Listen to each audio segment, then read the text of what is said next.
My name is Alexandra Mitchell. I'm 31 years old. I come from a long line of elite doctors, a family so steeped in prestige they forgot how to see people beyond their degrees. They called me the ugly duckling of the Mitchell clan, the disappointment who dared to carve her own path. When I walked into my sister Brittany's extravagant wedding 9 years later, uninvited, radiant, and more successful than any of them could have imagined, the silence was deafening. The looks on their faces when they finally realized who I had become? Absolutely priceless. Before we get into it, let me know where you're watching from in the comments. Hit that like button and subscribe if you've ever had to prove your worth to people who wrote you off. Because trust me, what comes next, you don't want to miss. Growing up a Mitchell meant living under the crushing weight of medical perfection. My mother, Dr. Diana Mitchell, wasn't just a neurosurgeon, she was a pioneer. The kind who had research studies named after her and spoke at international symposiums. My father, Dr. Robert Mitchell, held the title of Chief of Cardiology at Massachusetts General, just like his father and grandfather before him. In Boston's medical elite, the Mitchell name wasn't just respected, it was sacred. Our home in Beacon Hill felt more like a medical museum than a place to grow up. Instead of family photos, the walls were lined with framed diplomas, award plaques, and photos of my parents shaking hands with dignitaries in black tie attire. Dinner talk didn't include, "How was your day?" It was debates about surgical techniques and the latest medical journals. My older sister Brittany was the embodiment of everything my parents valued. Brilliant, poised, genetically blessed. She glided through pre-med, graduating summa cum laude, all while looking like she belonged on the cover of a magazine. Me? I was the cautionary tale. "Alexandra, why can't you be more like your sister?" It was less a question, more a mantra. Every parent-teacher conference, every report card, every family gathering turned into another painful comparison. But I tried. I stayed up nights studying until my eyes blurred. I joined the science club. Entered the state science fair, 3 years in a row. Where Brittany cruised to straight A's, I clawed my way to an A-. And that, to my mother, was simply not good enough. By 12, I discovered something they couldn't measure with a stethoscope. I had a knack for business. I started a small dog walking service in our neighborhood. Within a few months, I had 15 regular clients. I made flyers, tracked expenses in a ledger, and even hired 2 friends when I got too busy to do it alone. I was making nearly $200 a week at 13 years old. I was proud. Until my mother found out. "Dog walking," she scoffed at dinner. "Like some kind of hired help?" Mitchell's heel, Alexandra. We don't pick up after animals for pocket change. My father didn't even look up from his medical journal. "This business nonsense is distracting you from your real future. Pre-med takes discipline." I tried explaining supply and demand. Customer loyalty. Profit margins. But my mother just waved her manicured hand. "Save the shop talk for the cashiers. It's beneath you." Even my appearance was a point of contention. Where Brittany inherited my mother's refined features and slim figure, I took after my dad's side, rounder face, sturdier build. Nothing I did was quite right. Stand up straight, Alexandra. No one respects a slouching doctor. Or worse. If you just did something with your hair, people might notice your eyes. These little barbs were usually delivered right before a family gala or dinner with influential friends. Just in time to ensure I'd spend the evening painfully self-conscious. High school only widened the gap. Brittany graduated valedictorian and headed to Johns Hopkins on a fast track to surgical greatness. Meanwhile, I shined in economics and business electives. But my parents forced me into AP biology and organic chemistry. Courses I barely scraped through. The narrative was set. Brittany, the beautiful, brilliant heir to the Mitchell legacy. Me, the plain underachiever who couldn't carry the family name. At family functions, relatives would beam as they asked Brittany about her lab work or internships. Then turned to me with polite, pitying smiles. "Still figuring things out, Alexandra?" yes. But what they didn't know was that I was figuring out how to become unforgettable. By senior year, I had made a quiet decision that would change everything. While my parents assumed I'd follow the well-worn pre-med path, I had secretly applied to business schools. I kept my grades strong across the board, just enough to maintain appearances. But behind the scenes, my passion for entrepreneurship had only grown. I launched an online business selling custom study planners. What began as a small idea quickly gained traction across several Boston high schools. Orders poured in. Word spread. I was building something real. But I kept it hidden. I knew exactly how my family would see it, trivial, beneath us. Graduation day should have been a celebration. Instead, it became the first step in my quiet exile from the Mitchell dynasty. As I crossed the stage, graduating with honors, though not as valedictorian like Brittany, I scanned the crowd. My mother was checking her watch. My father? Reviewing patient files on his phone. Neither looked up when my name was called. That evening, they hosted a formal dinner at our Beacon Hill home. Ostensibly to honor my achievement. In reality, it was just another chance to showcase the enduring glory of the Mitchell medical legacy. My grandmother flew in from Chicago. Several of my parents' colleagues attended, each accompanied by children already deep into med school or residencies. The dining room sparkled with crystal and fine china, reserved, of course, only for occasions that mattered. I had a sinking suspicion my graduation wasn't one of them. My father stood at the head of the table, glass raised. To Alexandra, who graduates today and begins her journey toward becoming the newest Dr. Mitchell, this fall, at Harvard Medical School, pending her acceptance, of course. My stomach dropped. They hadn't asked. They'd decided, assumed, and written the rest of the script for me. But I wasn't following it. The early acceptance letter from Wharton Business School sat folded in my pocket. I'd been carrying it all day, waiting for courage to catch up to conviction. This was it. My moment. Actually, I said, my voice steadier than I felt, I've decided to study business. At Wharton. I was accepted with a partial scholarship. Silence. My mother's champagne flute froze midair.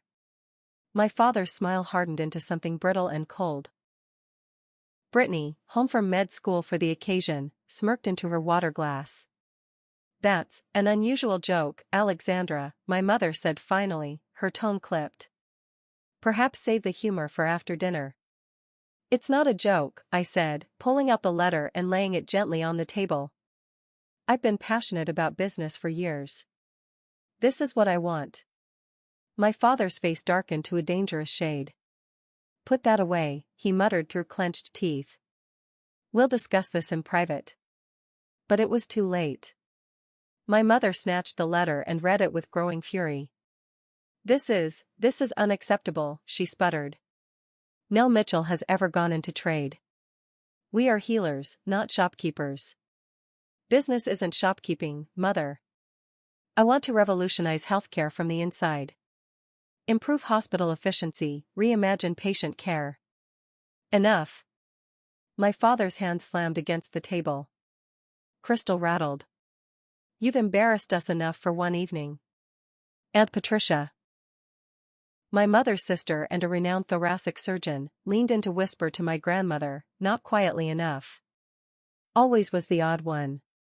Not really Mitchell material, if you know what I mean. My cousin Thomas, already in residency at 24, gave me a condescending smile. Well, medicine's not for everyone, I guess. Some people just don't have the intellectual stamina. The dinner unraveled after that. My parents maintained a cold, performative politeness until the guests departed. But I could feel the fury simmering beneath the surface. And when the last door finally closed, the storm broke. How dare you? My mother spat, spinning toward me. How dare you make a spectacle like that? Do you have any idea what people will say? The Mitchell daughter peddling goods instead of saving lives? I'm not peddling anything, I said, holding my ground. Business school teaches. I don't care what it teaches, she shouted, her composure crumbling. No daughter of mine will waste her life chasing profit instead of purpose. My father stepped in, measured and cold. Let me be clear, he said, adjusting his glasses. Our family has paid for generations of medical education. We will not fund some commercial gamble. If you insist on pursuing this foolishness, you will do it without our support. Fine, I said, the tears brimming but unshed. I have a scholarship. I'll work for the rest. It's not just about money, my mother snapped. It's about our name. Our reputation. If you walk this path, you do so as someone other than a Mitchell. And then Brittany, who'd been enjoying the spectacle like theater, finally spoke. You always were the ugly duckling, Alex. Not pretty enough. Not smart enough for medicine. Maybe selling things is more your speed. That hurt more than anything my parents had said. Brittany and I had once been close. Before our bond was dismantled by academic rivalry and our parents' open favoritism. Her casual cruelty in that moment showed just how deeply she'd absorbed their values. Family meeting. Tomorrow morning, my father said abruptly. We'll settle this then. I suggest you reconsider your position overnight, Alexandra. I barely slept. By dawn, I had quietly packed a small suitcase, just in case. I knew my parents too well. Their pride. Their rigidity. Still, some fragile part of me held out hope. Hope that they would listen. That they might try to understand. The meeting took place in my father's study, a room deliberately designed to intimidate. Dark mahogany walls, leather-bound books, and rows of medical texts encased in glass. My parents sat behind a massive desk, looking more like judges than parents. Brittany lounged nearby, smirking from a side chair like a smug court observer. I stood alone, feeling like a defendant about to be sentenced. We've discussed the situation, my father began, voice devoid of warmth. And we've come to a decision. Either you commit to medical school immediately. Or you are no longer welcome in this house. Or in this family. His words landed like a punch. You're disowning me. Because I don't want to be a doctor? Don't be dramatic, my mother said, cool and detached. We're giving you a choice. The right choice. Which should be obvious to anyone with your privileges. My only privilege is wanting to follow my own path, I said, my voice breaking. Why is that so hard for you to accept? My mother's laugh was cold, brittle. Your own path? Look at yourself, Alexandra. You're not particularly beautiful. Not especially brilliant. The Mitchell name is the only remarkable thing about you. Without it, what exactly do you think you'll become? Every word hit like a slap. I had always known I wasn't the favorite. But the raw contempt in her voice stripped away any illusion. To them, my value had always been conditional. A vehicle to extend their legacy. I'd rather be ordinary and happy, I whispered, than miserable in a life I hate. My father opened a drawer. He pulled out a stack of papers. Then you leave me no choice, he said. I've instructed my attorney to remove you from my will. The trust fund we set up for your education will be dissolved. You have until this evening to remove your belongings. Even Brittany's eyes widened at that. She hadn't expected it to escalate so quickly. But she recovered fast. Well. That's settled then, she said, flashing a small, cruel smile. I always thought we'd work better as a one-child family anyway. Tears streamed down my face as I stood there, watching my father sign the documents with his sleek Mont-Blanc pen. The same pen he used to sign prescriptions, now used to write me out of their lives. Don't call yourself a Mitchell anymore, my mother said, rising from her chair. You've rejected everything that name stands for. The meeting was over. I turned and walked out in a haze.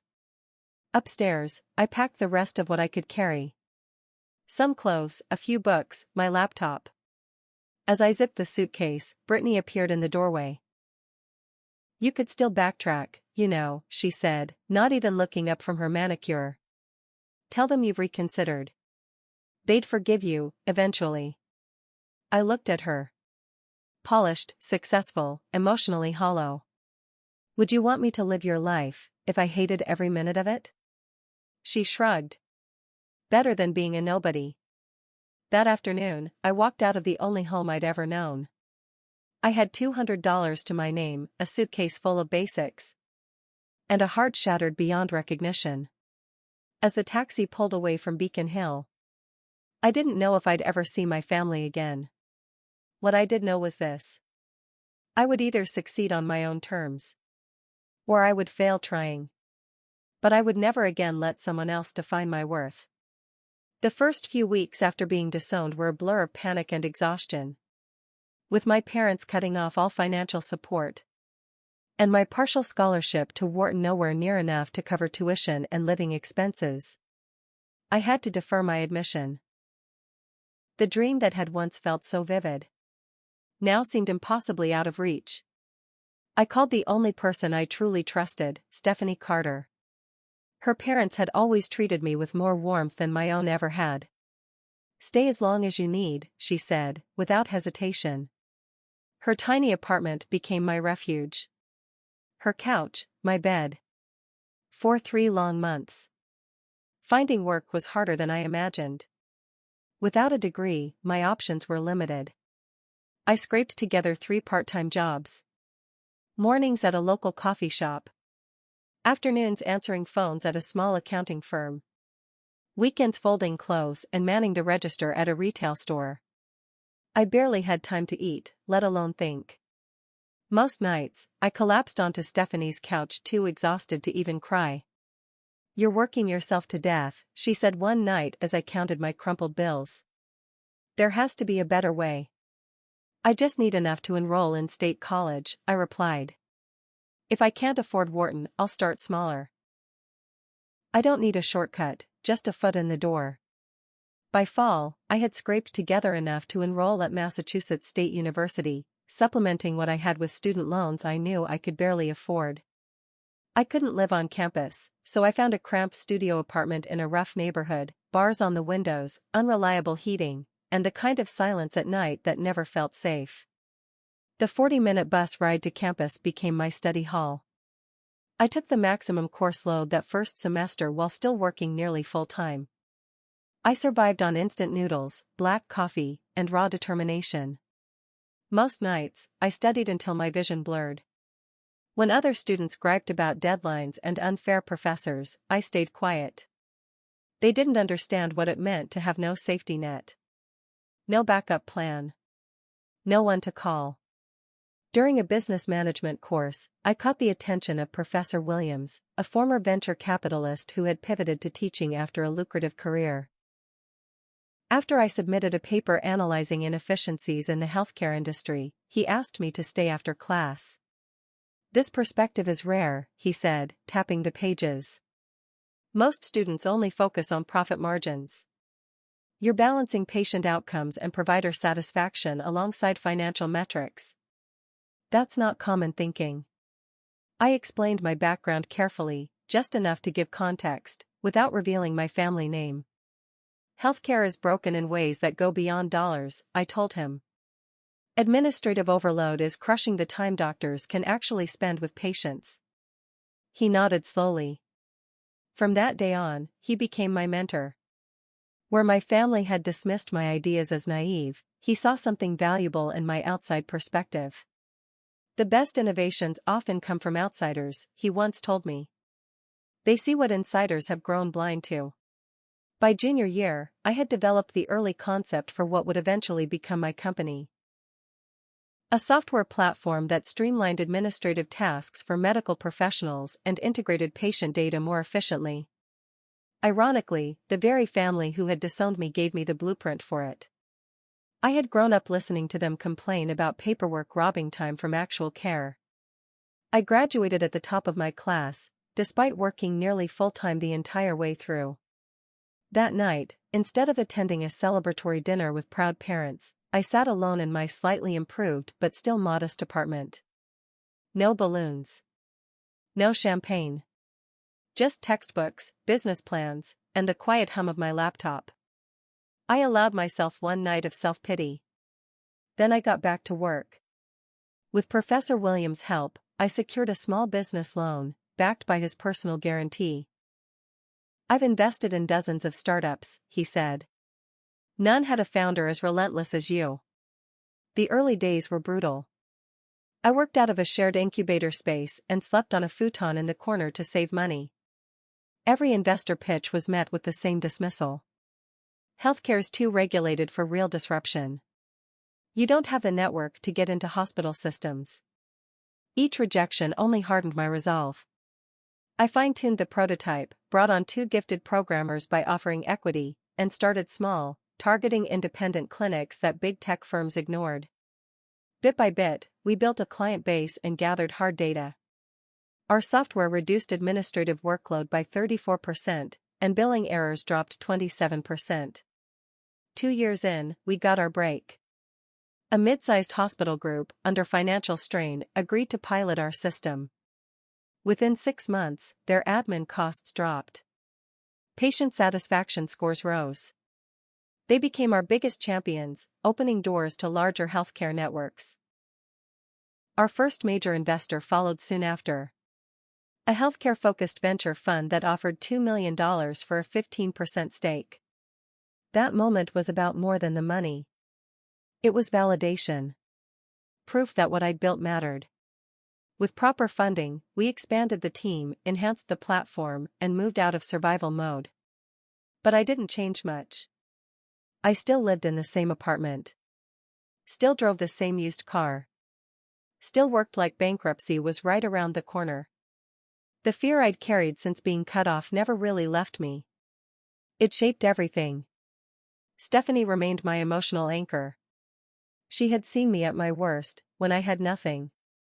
"When are you going to admit you're succeeding?" she asked one night, after we landed our 3rd major client.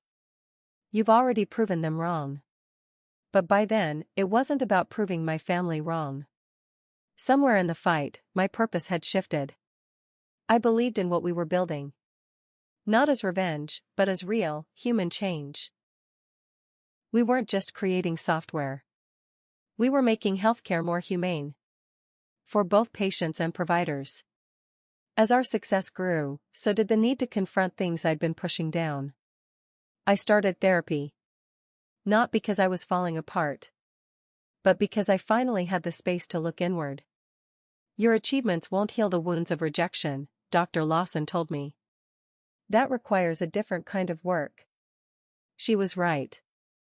Even after building an 8-figure company. Even with recognition in the industry.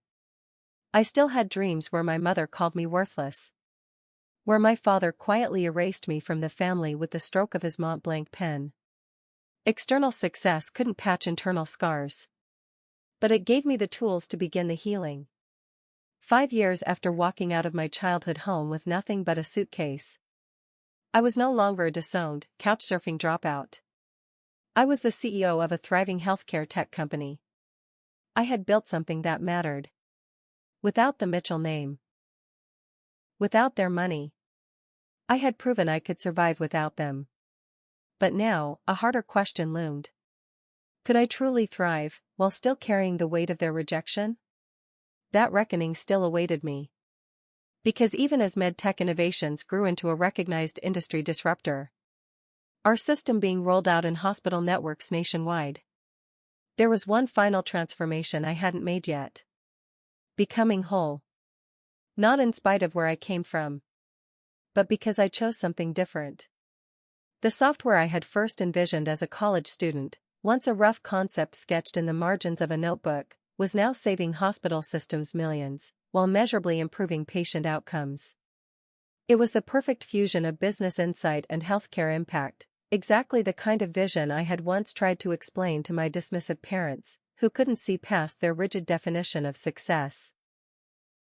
When a major hospital conglomerate acquired our platform for use across their 83 facilities, our company's valuation soared past $500 million. I remained the majority shareholder. Professor Williams, along with our earliest employees, still held significant stakes, proof that loyalty and belief in the long game mattered. Financial publications began to take notice. Forbes included me in their 30 under 30 list for healthcare innovation. The irony wasn't lost on me. I'd been cast out for refusing to become a doctor. Yet here I was, transforming healthcare in ways no single physician ever could. Our platform had reduced medication errors by 43% across participating hospitals. It freed up an average of 72 minutes per clinical provider each day. Time that returned to patients, not paperwork. With financial security came a physical transformation too. No longer juggling 3 jobs or surviving on instant noodles, I could finally prioritize my health. I hired a personal trainer, learned proper nutrition, and established a consistent routine. The exhausted, hollow-eyed girl who left home had evolved into a woman who carried herself with quiet confidence. I didn't chase perfection. I embraced strength. I invested in a wardrobe that reflected executive presence, subtle, tailored, never flashy. I stopped fighting my naturally wavy hair and instead learned to style it with ease. My makeup routine became simple, intentional, enhancing, never hiding. These choices weren't about finally meeting my mother's impossible standards. They were about showing up in spaces, boardrooms, investor pitches, healthcare panels, where appearance, unfortunately, still shaped perception. But this time I was doing it for myself. "You've blossomed," Stephanie said during one of our rare, quiet dinners. "But not just on the outside, that's stunning, too. It's how you carry yourself now. Like you know who you are." She was right. Success had given me what my family never did. The confidence to be fully, unapologetically myself. Without the constant measuring stick of Brittany's perfection, I had found my own strengths. Strategic thinking. Empathetic leadership. And relentless, results-driven problem-solving. As the company's impact grew, so did media interest. Business journals wanted profiles. Healthcare publications requested interviews.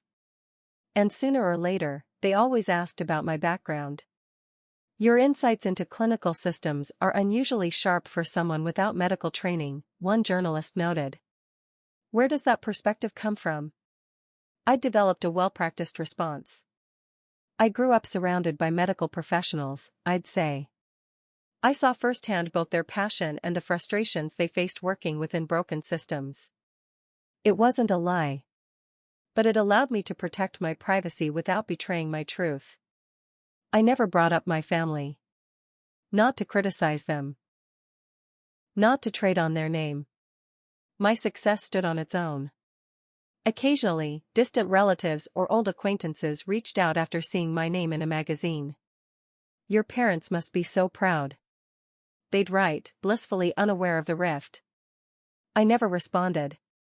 I had no desire to perpetuate a lie. And no need to reopen wounds that had finally begun to scar over. Over time, my life began to expand beyond the company. I developed deep friendships with fellow entrepreneurs, people who understood the pressure of building something from the ground up. I began volunteering with organizations supporting first-generation college students. In them, I saw the same fierce determination that had carried me through nights on a borrowed couch, counting crumpled bills and chasing a dream no one believed in. And then, there was Michael. He was a pediatrician at Boston Children's Hospital, one of the systems now implementing our software. Unlike many physicians who viewed our tech with cautious skepticism, Michael met it with genuine curiosity. "This will let me spend more time with my patients," he said during an onboarding session. "And less time clicking boxes. That's worth its weight in gold." Our professional chats turned into coffee. Coffee turned into dinner. Dinner into weekends. Michael's compassion extended far beyond his patients. With him, I found myself slowly revealing pieces of my past I had long kept hidden.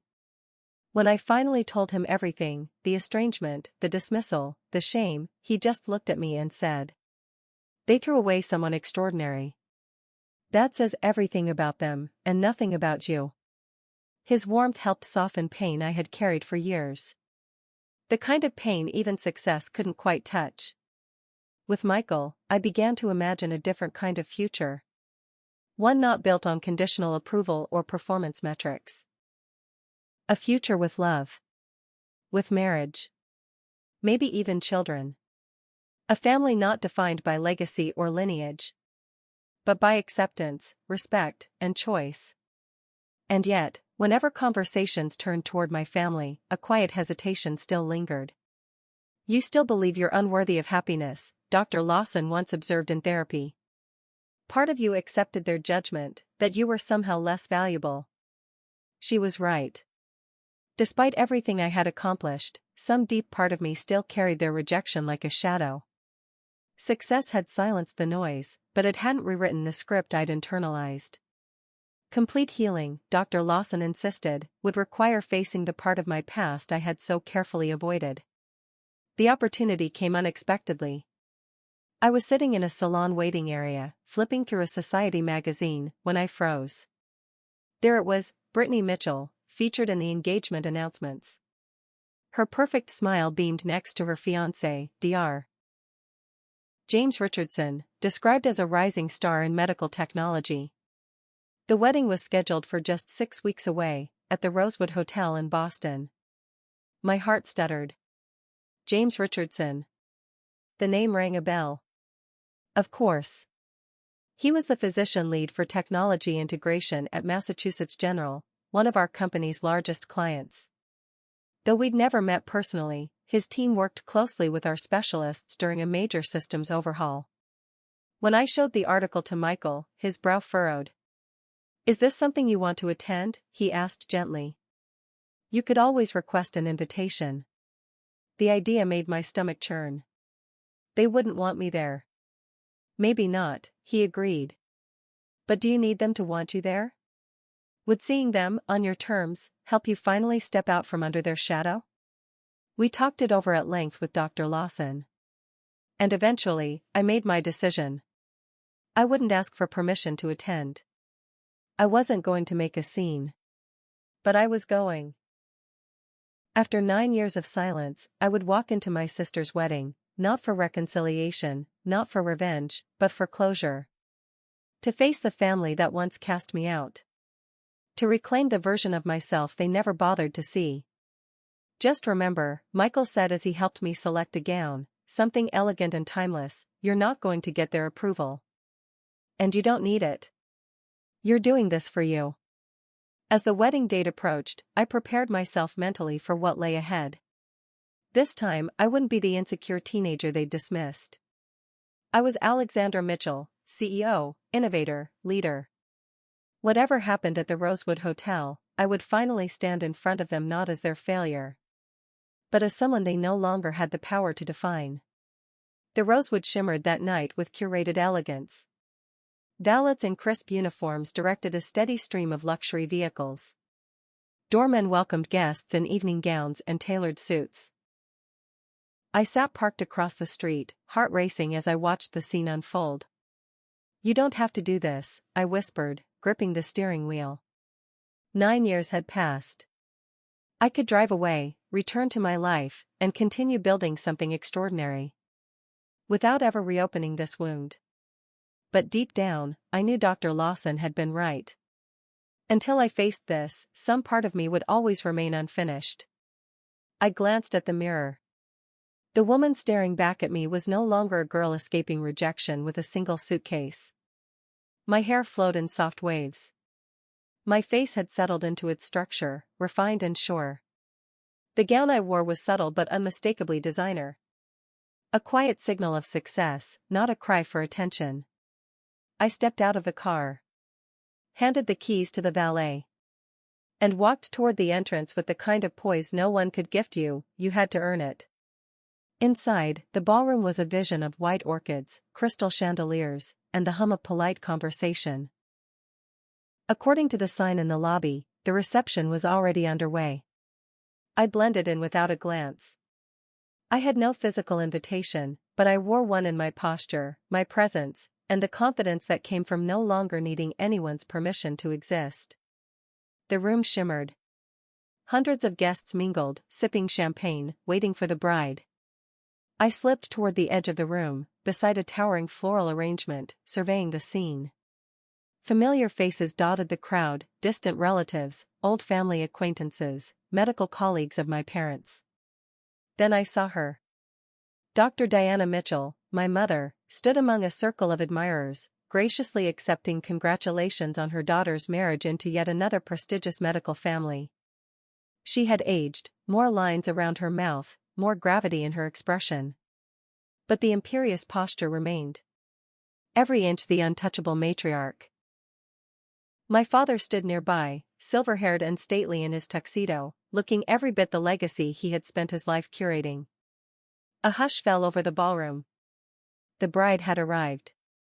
All eyes turned to the grand entrance, where Brittany stood poised on our father's arm. She was breathtaking. The couture gown hugged her figure like it had been sewn onto her bones.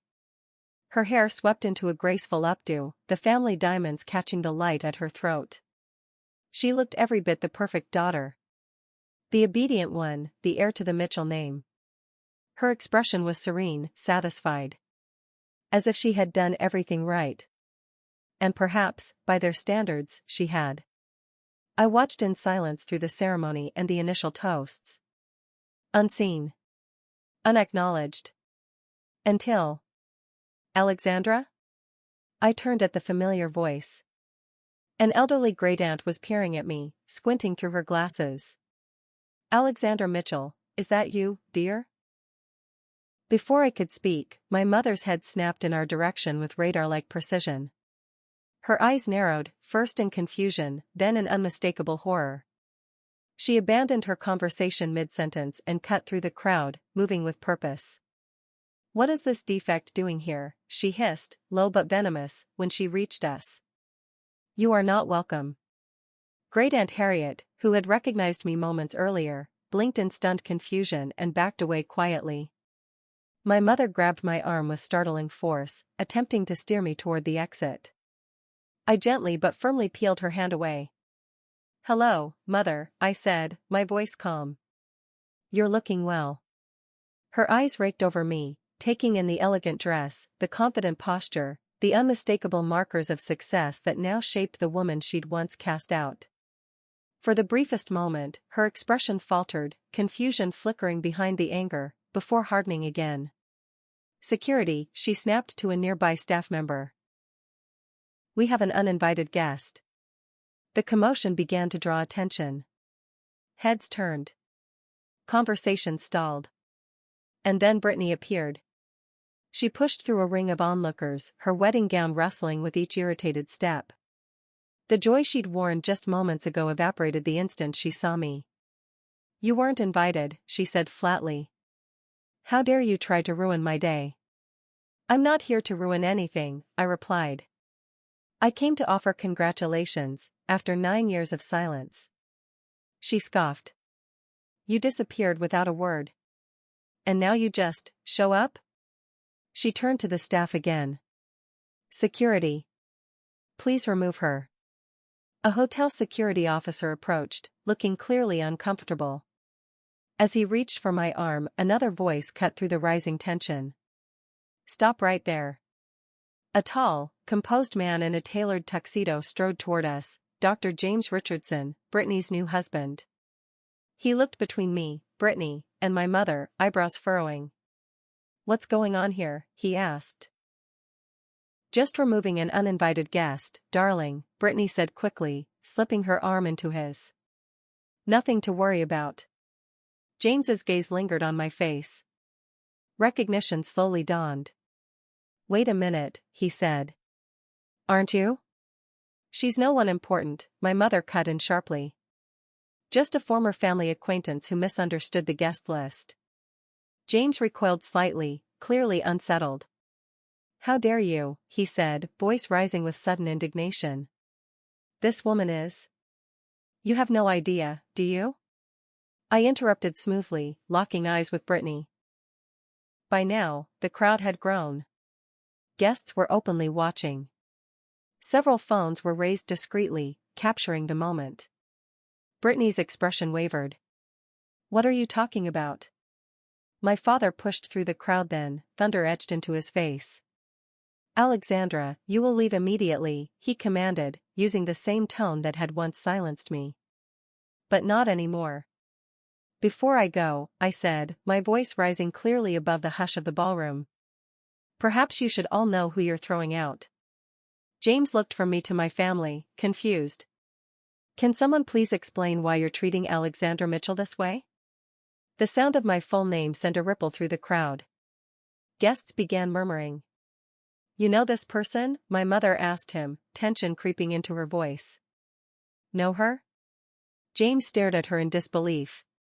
Everyone in healthcare technology knows Alexandra Mitchell. She's the founder and CEO of MedTech Innovations. A collective gasp moved through the room. Several doctors and medical executives straightened in recognition. My father's voice cut through, dismissive and sharp. That's impossible. Alexandra has nothing to do with medicine or technology. James laughed softly, incredulous. Sir, with all due respect, MedTech has revolutionized patient care. Their systems run in over 200 hospitals nationwide, including Massachusetts General, where you and I both work. I watched the color drain from my father's face.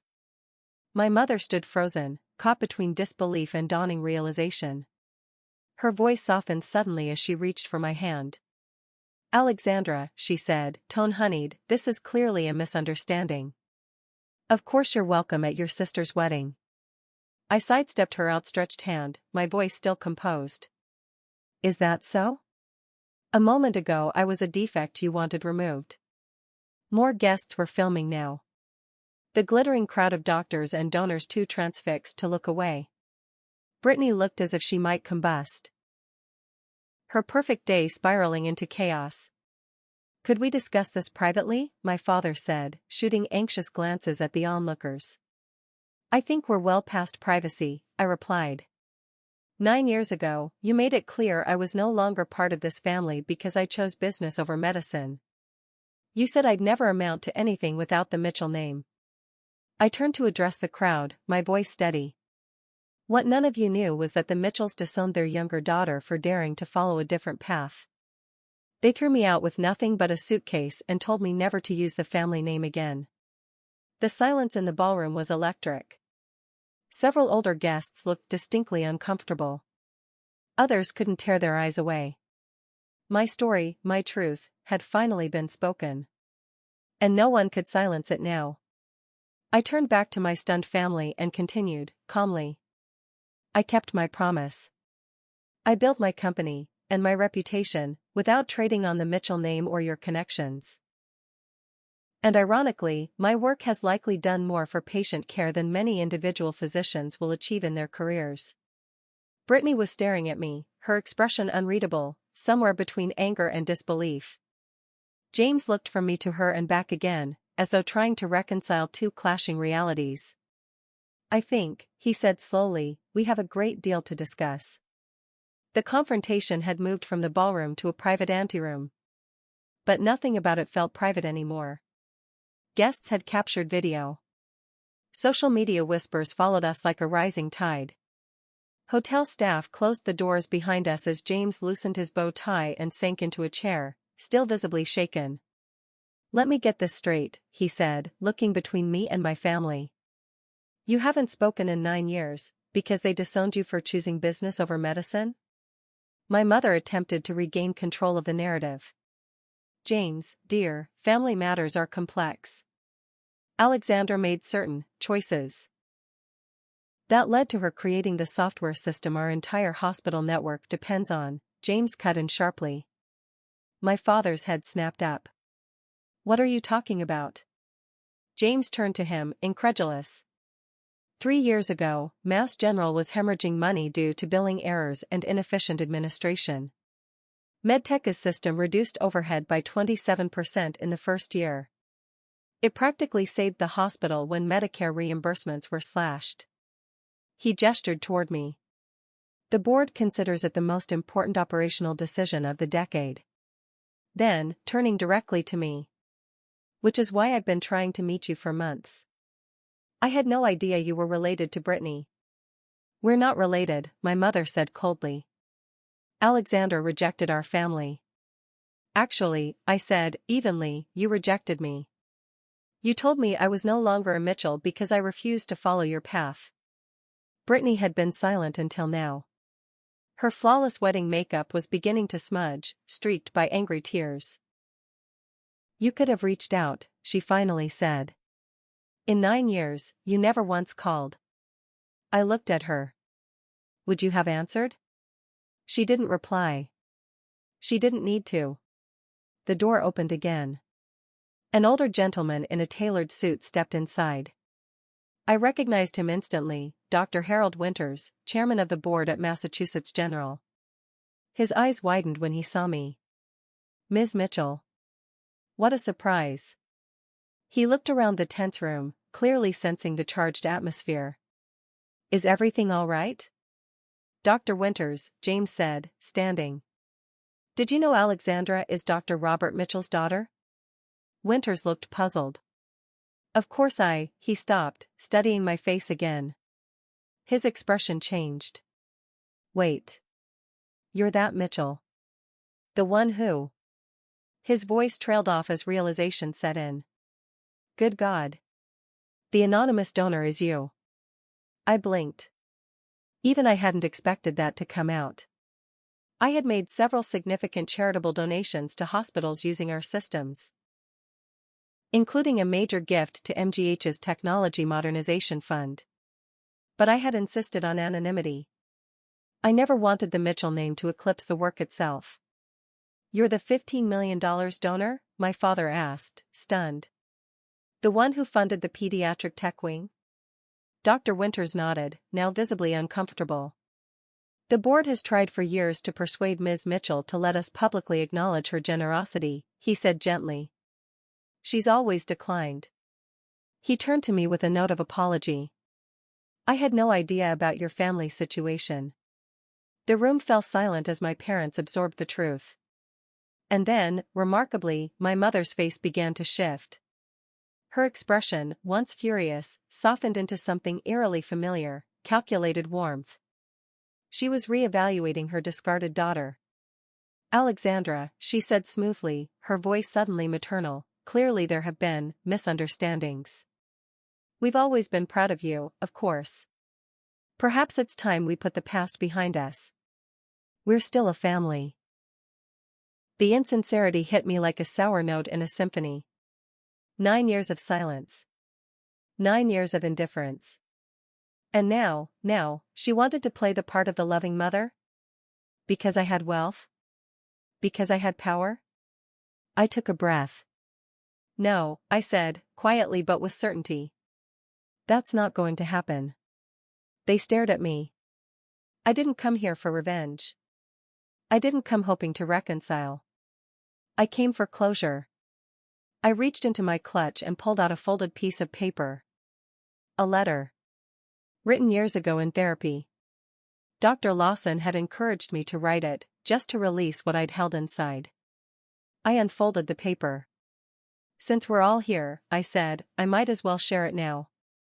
The room went still as I began to read. Dear family.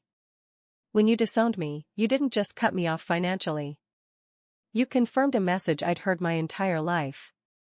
That my worth was conditional. That I was lovable only if I followed your script. That who I was, at my core, wasn't enough. And for years, I believed you. I internalized the idea that I was fundamentally flawed. Not pretty enough, not smart enough, not worthy enough of love without performance. So I worked myself to exhaustion trying to prove my value. First to you. Then to the world.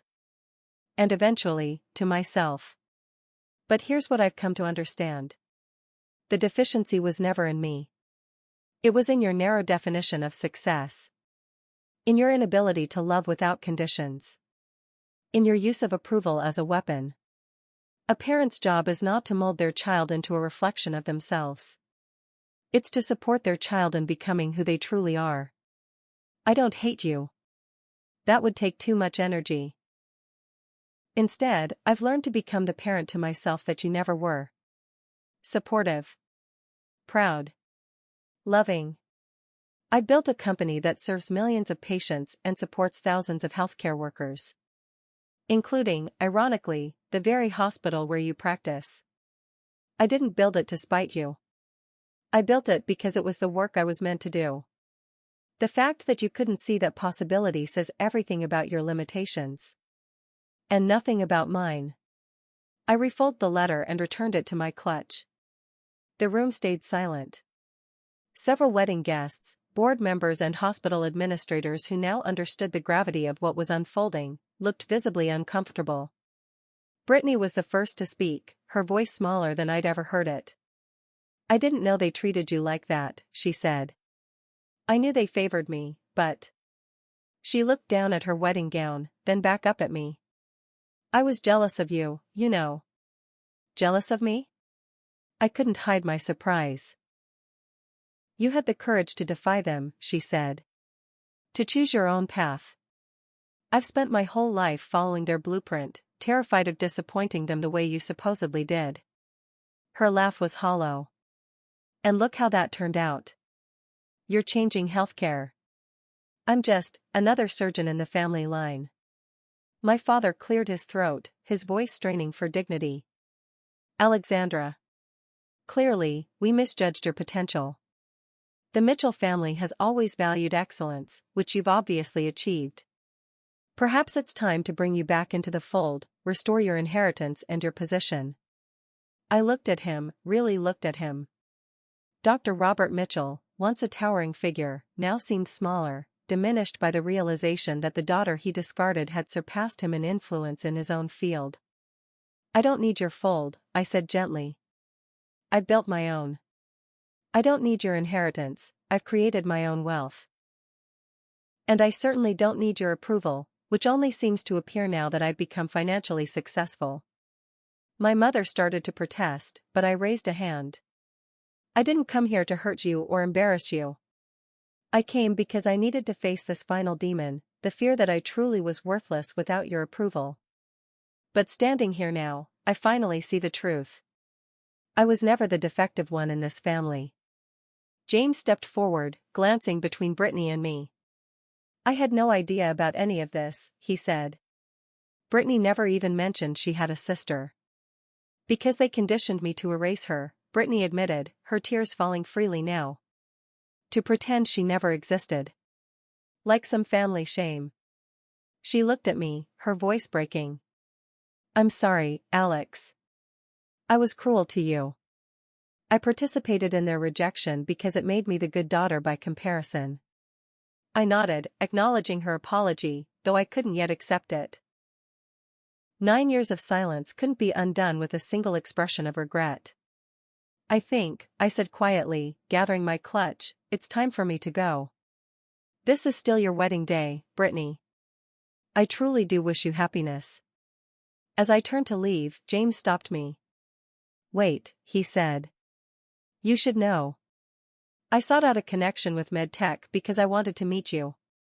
Your reputation in the field is extraordinary. The innovation you've brought to healthcare administration has done more good than you might realize. I smiled, just slightly. Thank you, James. Perhaps we can have that meeting after your honeymoon.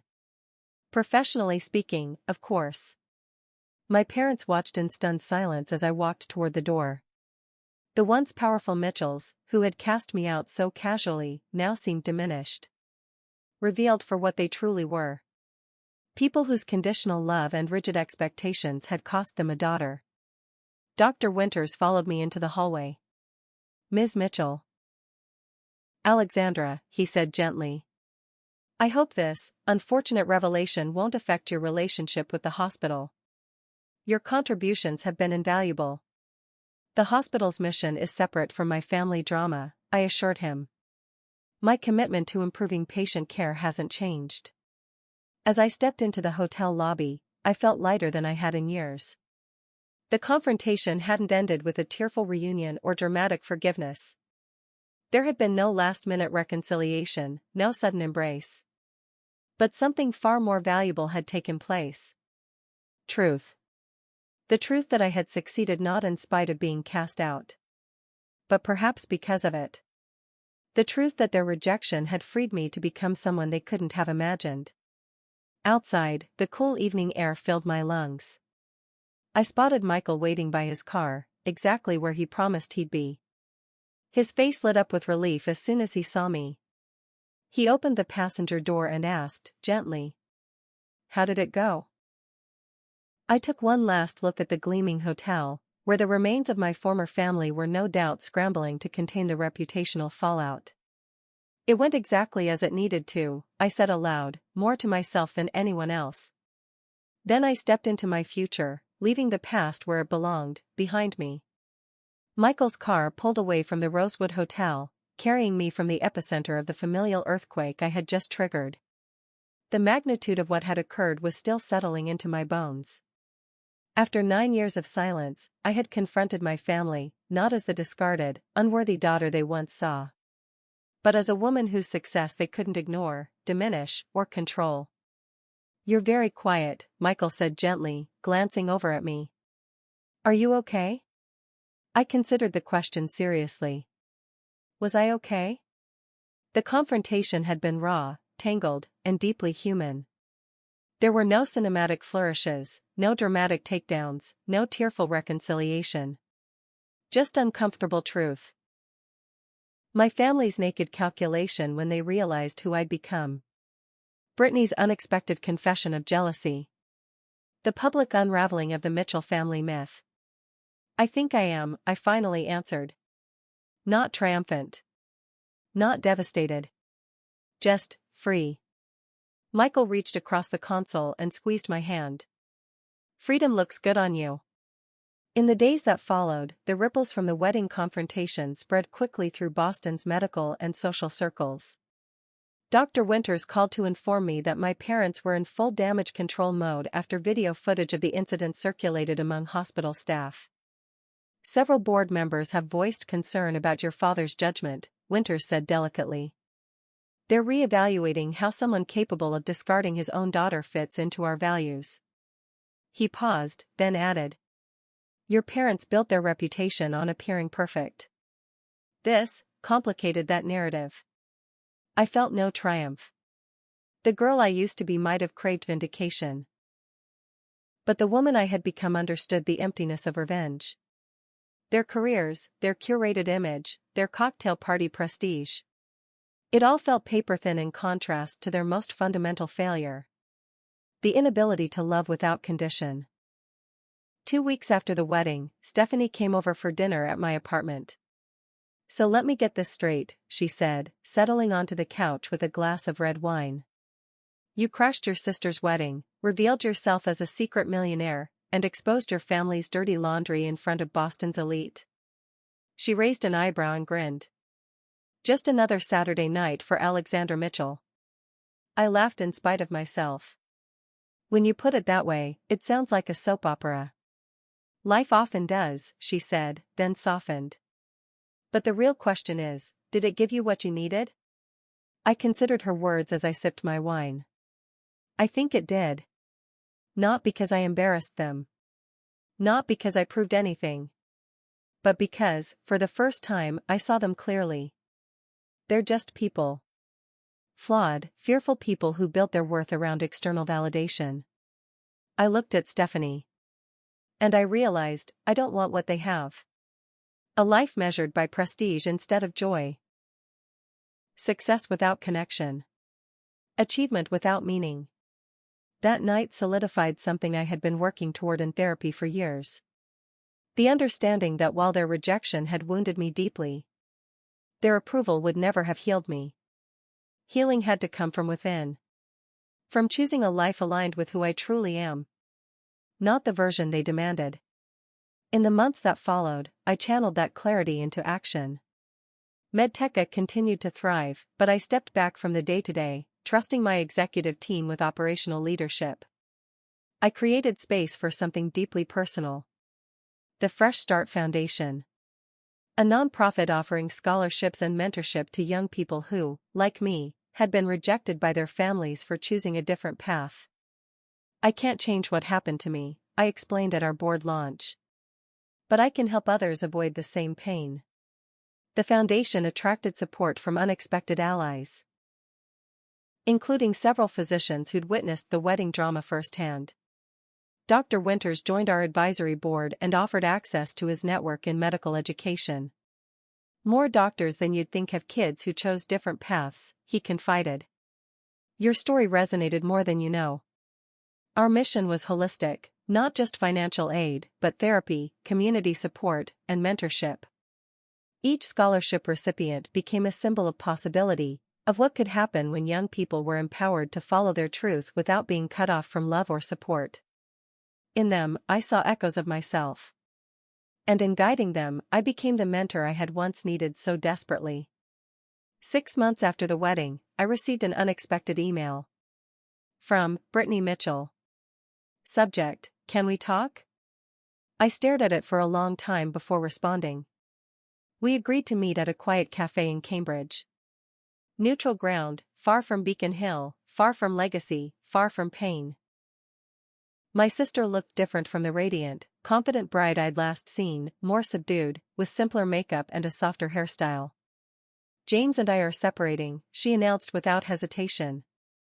He says he can't be with someone who would participate in the kind of emotional abuse our parents inflicted on you. I hadn't expected this. I'm sorry, Brittany. That wasn't my intention. She sighed deeply. It's not your fault. Meeting you at the wedding, seeing what you've accomplished despite our family's rejection, it forced him to reevaluate who I am, who they are, who we all are. She stirred her untouched coffee. He's right, you know. I was complicit. I watched them tear you down for years, and I never objected because it elevated my position. Her honesty caught me off guard. We were both children shaped by their expectations. I offered you the path of least resistance. Most people would have taken it, I said. But you didn't, she countered, looking me directly in the eye. You had the courage to be yourself, even at tremendous cost. I admire that more than I can say. It wasn't an instant reconciliation. Trust, once shattered, doesn't mend easily. But it was a beginning, a tentative bridge over 9 years of silence. We agreed to meet for coffee monthly, cautiously rebuilding sisterhood, this time free from the toxic family dynamics that had once poisoned it. My parents, however, proved less capable of genuine change. When their attempts to publicly reclaim me as their daughter failed, they retreated into old patterns. My mother sent an elaborately worded non-apology. We only wanted what was best for you, even if our methods were imperfect. My father offered to put the unpleasantness behind us, with no acknowledgement of the damage done. I maintained polite distance, responding with cordial but firm boundaries. The desperate need for their approval that once defined me had finally dissolved, replaced by quiet confidence and self-acceptance. 3 years after the wedding confrontation, my mother was diagnosed with aggressive pancreatic cancer. Brittany called to inform me, she said quietly. She's asking for you. The doctors give her less than 6 months. The decision to visit was difficult. Dr. Lawson helped me navigate the complex emotions involved. Forgiveness doesn't require reconciliation, she reminded me. You can release your anger without resuming a relationship that was harmful. I ultimately decided to see my mother once, not out of obligation, but out of compassion. The imperious Dr. Diana Mitchell was now a thin, jaundiced shadow in a hospital bed. The irony wasn't lost on either of us, her life ending in the medical setting she revered, while I entered as a successful outsider to the profession she insisted was the only worthy path. You proved me wrong, she admitted, voice weak but pride still evident. I didn't think you could succeed without us. It wasn't the heartfelt apology I might once have craved, but it was the most honest acknowledgement she was capable of giving. I succeeded because of who I am, I replied gently. Not because of, or in spite of, the Mitchell name. We didn't achieve a miraculous deathbed reconciliation, but we found a measure of peace. I forgave her, not because she deserved it, but because carrying resentment had become more painful than letting it go. When she passed 2 months later, I attended her funeral alongside Brittany, accepting condolences from a medical community that had once felt like my expected home, but now intersected with my life on my own terms. Life continued unfolding in unexpected ways. Michael and I married in a small ceremony attended by the family we had chosen: Stephanie, Professor Williams, colleagues who had become friends, and scholarship recipients from the foundation who had become like younger siblings. Brittany came alone, our relationship still healing, but genuine. Medteca expanded internationally, and I accepted speaking engagements, not just to share business insights but life lessons about authenticity and resilience. I never publicly disparaged my family, but I didn't hide my story either. It shaped me, but it no longer defined me. The greatest freedom, I told graduates during a commencement address, comes not from proving others wrong, but from releasing the need for their validation altogether. Success isn't measured by titles, wealth, or status, but by the courage to live authentically, even when it comes at great cost. Looking back, from that devastated teenager leaving home with a single suitcase to the woman I've become, I finally accepted a painful truth. My family's rejection, while traumatic, ultimately freed me to discover my authentic self. Had they accepted my choice to study business, I might have spent a lifetime seeking their approval, measuring my worth through their narrow lens. Instead, their complete abandonment forced me to build, from scratch, not just a career or financial security, but an identity rooted in self-acceptance rather than external validation. The family I created through friendship, love, and mentorship offered something my biological family never had: unconditional support for my authentic self. This is the story I share with you today, not one of revenge or vindication, but of the harder, more meaningful victory. Self-reclamation. If you're watching and feeling rejected, underestimated, or forced to choose between authenticity and acceptance, know this: the path of true self is always worth the journey, however difficult. Have you ever had to choose between being true to yourself and pleasing others? Share your story in the comments below.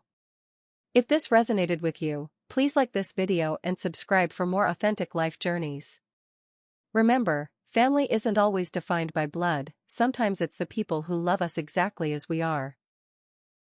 Thank you for listening, and may you find the courage to write your own story, no matter who tries to edit it.